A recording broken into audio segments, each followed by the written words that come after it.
Siapakah Dajjal? Dajjal ini lahir di Samirah dan dia diberi nama Samiri karena lahir di Samirah. Nah, kenapa disebut Samiri? Karena lahir di Samirah. Dia lahir 100 tahun sebelum Nabi Musa diutus. Dan Allah Subhanahu wa taala memberikan kelebihan kepadanya. Yang pertama, dia diberikan umur panjang. Ya, yang zara umruh ila yamisah, ila akhir zaman. Ya, dia ditangguhkan ajalnya sampai akhir zaman.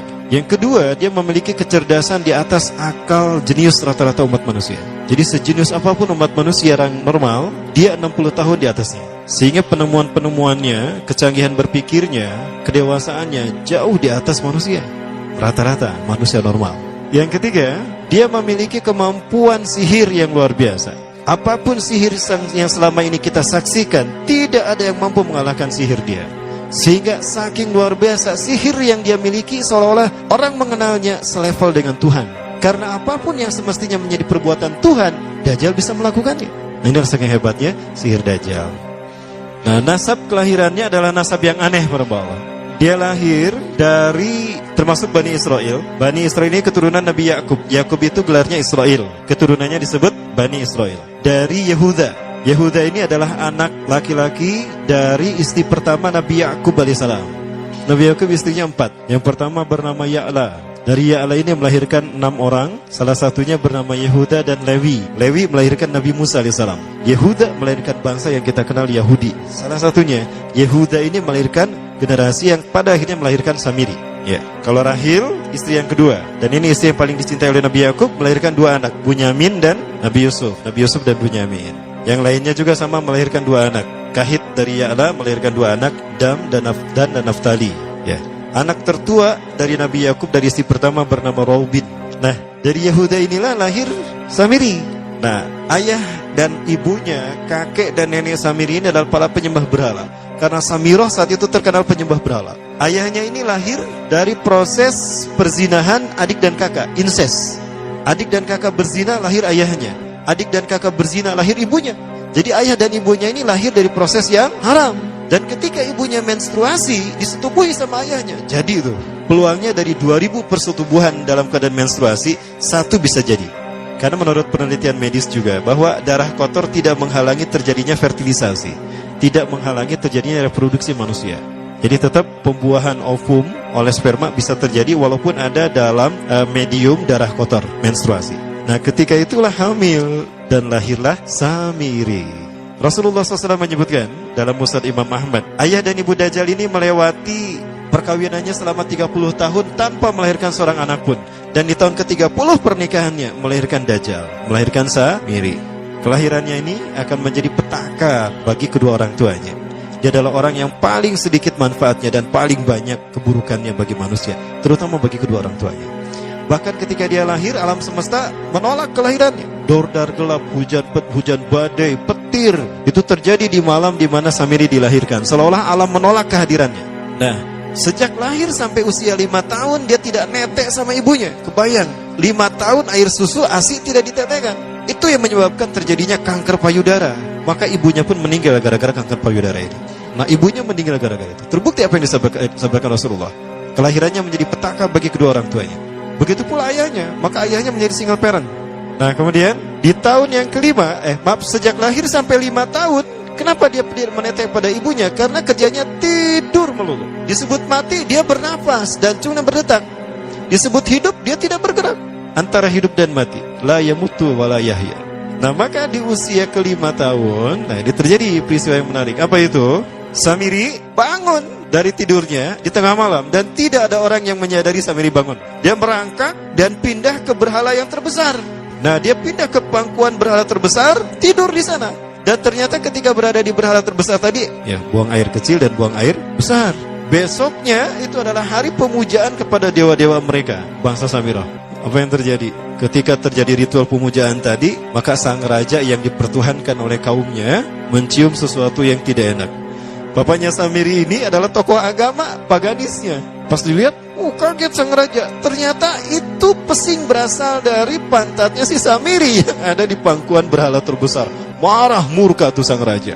Itu anak kamu, kenapa ada di situ? Kurang ajar kamu, ya telah menghina Tuhan kita. Kenapa kamu pindahkan anak kamu ke situ? Oh tidak Tuhan, saya tidak memindahkannya. Bagaimana saya bisa menghina Tuhan saya? Lalu siapa yang memindahkannya? Kan dia lumpuh.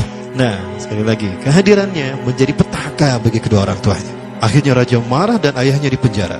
Selama ayahnya tidak bisa membuktikan penghinaan tadi, maka ayahnya dihukum mati.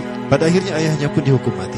Ya, sedikit manfaat bagi kedua orang tuanya. Maka kemudian dia hidup pelihara oleh sang raja. Dan pas di usia dia 5 tahun itu, Allah menimpakan murkanya kepada bangsa Samirah yang sudah kelewat batas, maksiat, dan sudah tidak ada toleransi dari Allah untuk mereka hidup di bumi. Maka Allah perintahkan mereka Jibril menghabisi mereka. Maka bangsa Samirah itu pun diratakan. Si Samiri karena masih balita, ya Allah selamatkan dia lewat malaikat Jibril. Diselamatkan dia dan ditempatkan di pulau entah berantah. Ada yang menyebutkan pulau ini berada di Laut Yaman, dan pulau ini dinamakan Pulau Socotra. Pulau Socotra ini adalah pulau yang berada di ujung Jazirah Arab. Nah, ini Pulau Socotra. Ini pulau tempat di mana Dajjal atau Samiri dibesarkan sejak 5 tahun sampai usia 100 tahun. Ya, dari usia 5 sampai 100 tahun dia tinggal di Pulau Socotra ini. Nah, Pulau Socotra ini adalah pulau yang berada di kawasan Yaman. Pulau yang memiliki banyak keunikan luar biasa. UNESCO sempat ingin menjadikannya keajaiban yang ke-8. Kan ada 7 keajaiban dunia ya.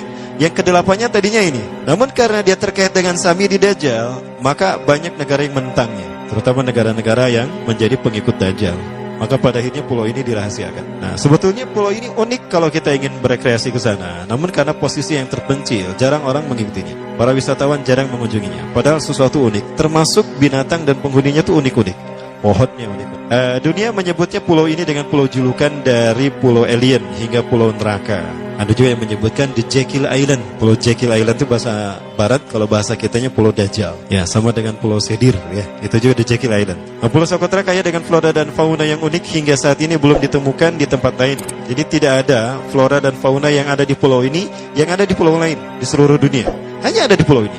Makanya di pulau inilah Allah ciptakan satu binatang yang unik juga, yang disebut dengan jasasa. Jasasa, binatang jasasa itu artinya mata-mata. Tajassa yatajassu tajassusan wa jasasatan, artinya pemata-mata, spy. Binatang ini bertumbuh besar, tahmatun kabirah tughatti jismaha asy-sya'r hatta la nastati' an nafariqa ayna wajhu wa ayna dubru. Tubuhnya besar, dipenuhi dengan bulu, sehingga saking penuhnya bulu kita tidak bisa membedakan mana dubur mana wajah. Yang menghadap itulah wajah. Baik, karena itu pulau ini pernah dilesalurkan sebagai salah satu dari 7 keajaiban dunia yang baru ya. Nah baik, ini contohnya nih, saya perlihatkan keajaiban dan keunikan. Ini adalah padang pasir di Pulau Socotra.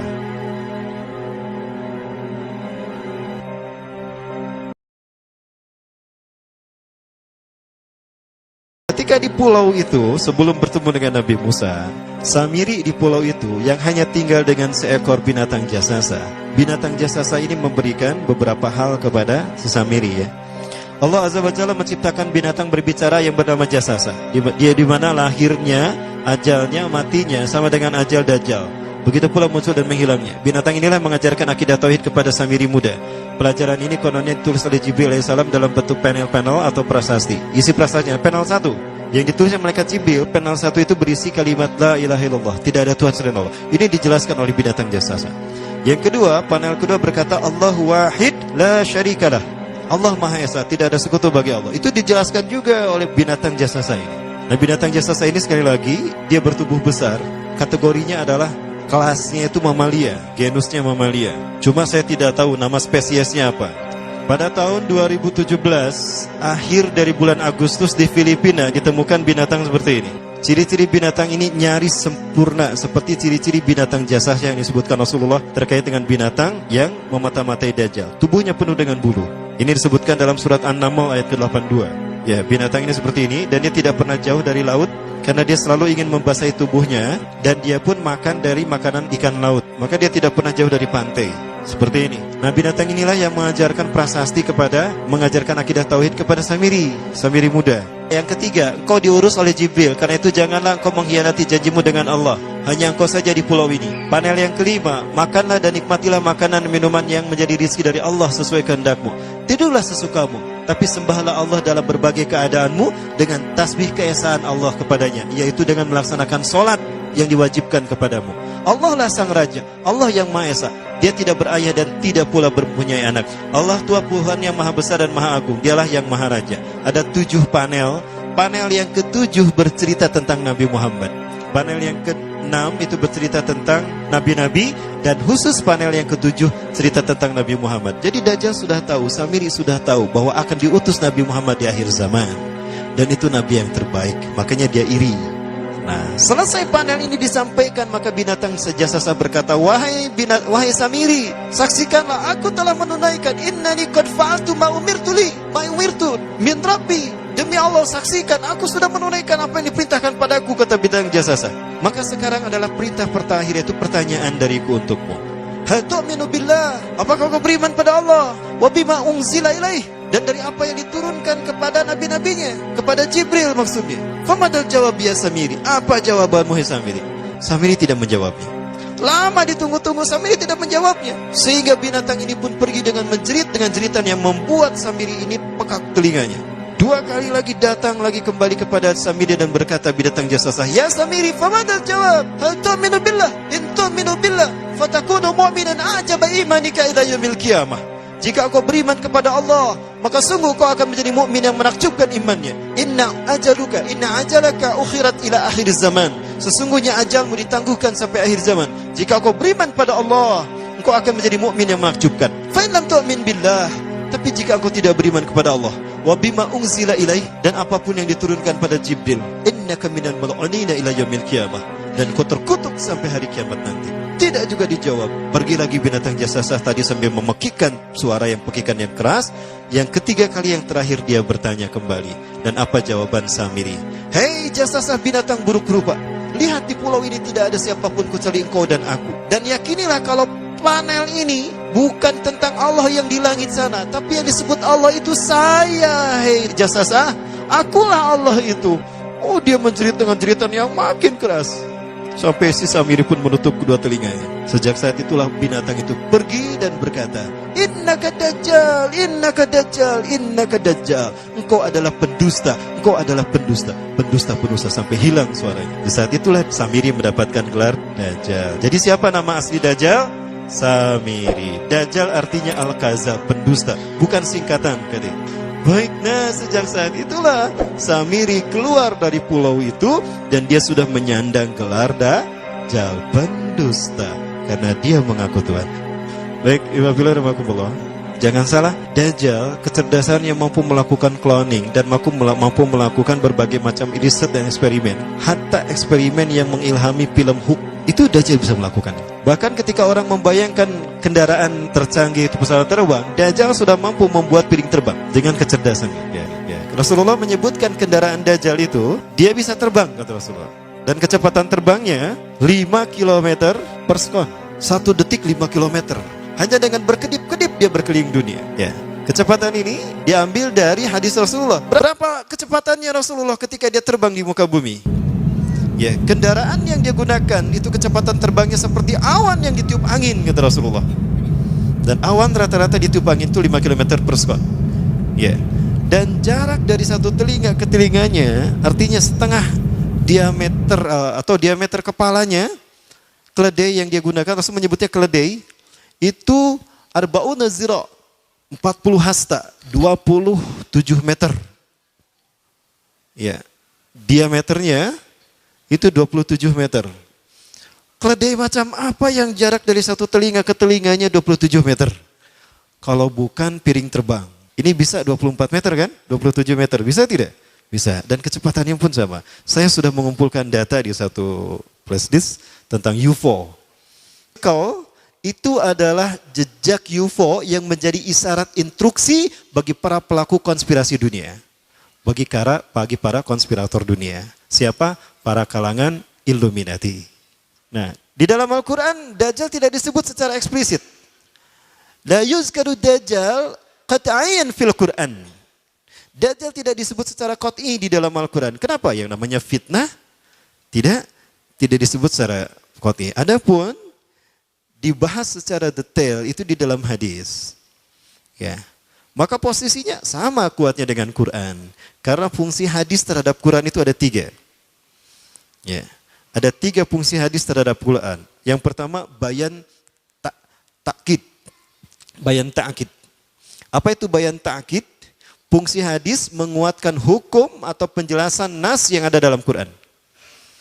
Sebagai contoh, Di dalam Quran ada kewajiban ibadah saum. Ya ayyuhalladzina amanu kutiba alaikumusyamu kama kutiba alal ladzina min qablikum ya. Ada perintah saum, maka di dalam hadis juga ada. Ya. Man shoma ramadhana imanan wa ihtisaban ghufira lahu ma taqaddama min dhanbi, kata Rasulullah.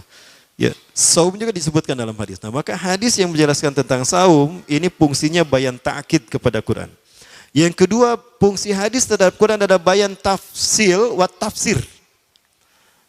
Bayan tafsir artinya menjelaskan apa yang ada dalam Quran. Sesuatu yang tidak dibahas secara mendetail dalam Quran, dibahas secara detail di dalam hadis. Bahkan dirinci oleh hadis, tafsil. Ya, itu fungsi yang kedua. Nah, fungsi yang ketiga dari hadis terhadap Quran adalah bayan tasyri'. Bayan tasyri', yaitu fungsi hadis dengan menetapkan hukum yang tidak dibahas di dalam Al-Quran. Ya, di dalam Al-Quran Allah hanya menyatakan innallaha yuhibbut tawwabin wa yuhibbul mutatahhirin. Allah cinta kepada orang yang bertaubat dan mencintai orang yang membersihkan dirinya. Nah, di dalam hadis Rasulullah SAW memberikan syariat menggosok gigi. Tasawwaku fa innaha min sunanil mursalin. Ya. Wa tuhuru satrul iman. Ya. Bersiwaklah kalian, gosok gigilah kalian, karena bersiwak itu adalah sunahnya para nabi dan rasul. Ya. Jadi yang taruh gosok gigi, dia tidak mengikuti sunah Rasul. Ya. Baik.